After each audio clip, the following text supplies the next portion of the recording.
Hello friends, नमस्ते। मेरा नाम शिवानी है और आज हमारी पर्यावरण की सेकंड क्लास है। तो आप क्लास के लिए एंड तक ज़रूर देखें। शुरू करते हैं। हमारी हेडिंग है स्थलीय पारितंत्र। इसमें पहला है वन पारिस्थितिकीय तंत्र।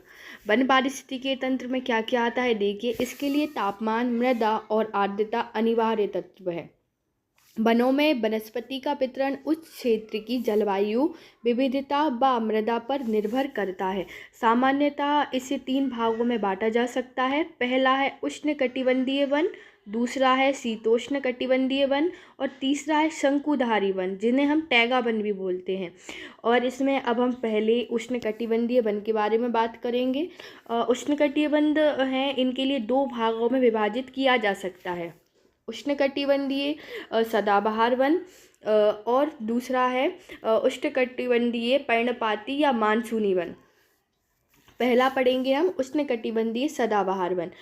विषुवत रेखा के निकट वह क्षेत्र जहाँ वर्ष भर आर्द्रता व तापमान काफ़ी उच्च होते हैं तथा औसत वार्षिक वर्षा 200 सेंटीमीटर से अधिक होती है, उष्णकटिबंधीय सदाबहार वन कहलाते हैं।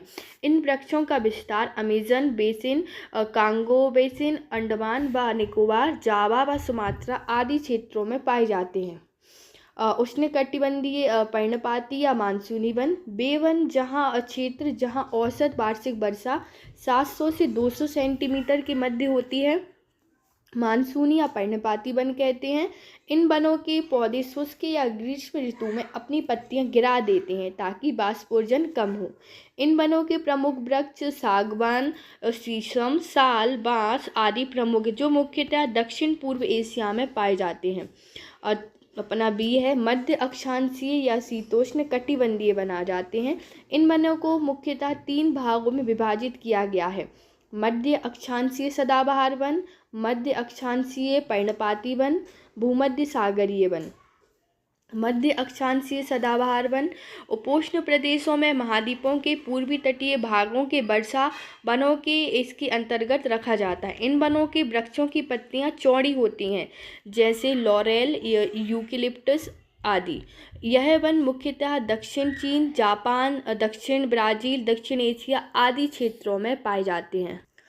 देखिए, विषुवतीय रेखीय वनों में अत्यधिक वर्षा के कारण निस्सालन की प्रक्रिया से पोषक तत्व मृदा के निचले भाग में चले जाते हैं, अतः कृषि की दृष्टि से यह क्षेत्र उपजाऊ नहीं होते हैं तथा यहाँ अम्लीय मृदा पाई जाती है। इन क्षेत्रों में वृक्ष व झाड़ियों के 3 स्तर पाए जाते हैं, जिस कारण सूर्य की रोशनी जमीन तक नहीं पहुँच पाती है।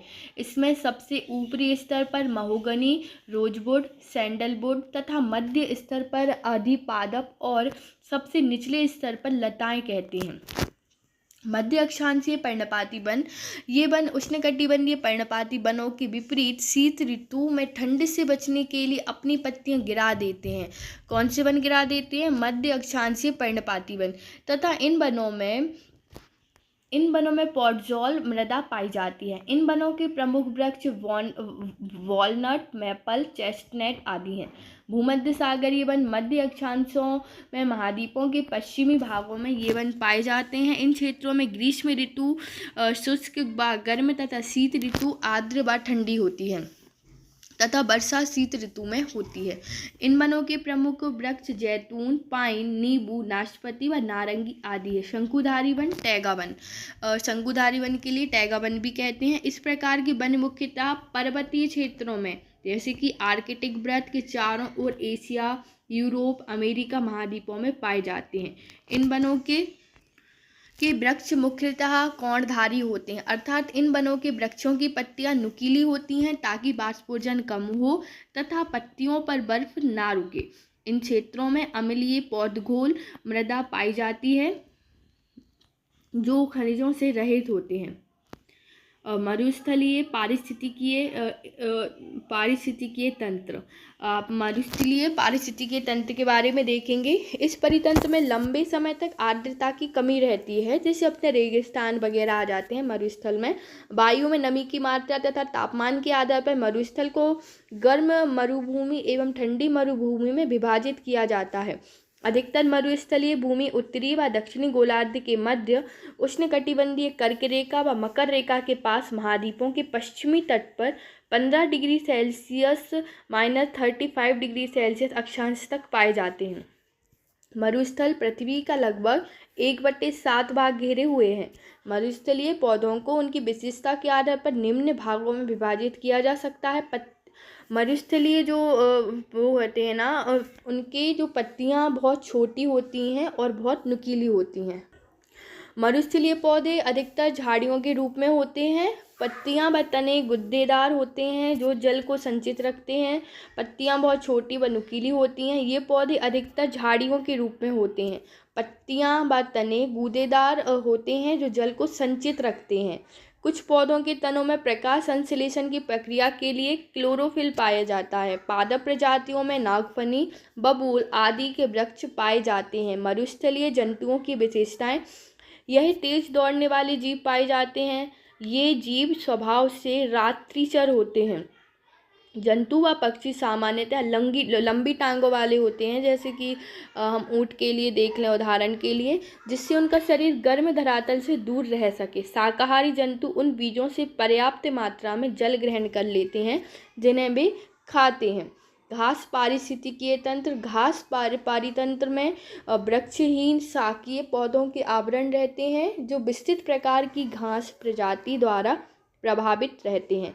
इन क्षेत्रों में कम वार्षिक वर्षा होती है जो कि 25 से 75 सेंटीमीटर के मध्य होती है। बाष्पीकरण की दर उच्च होने के कारण इन क्षेत्रों की भूमि शुष्क हो जाती है।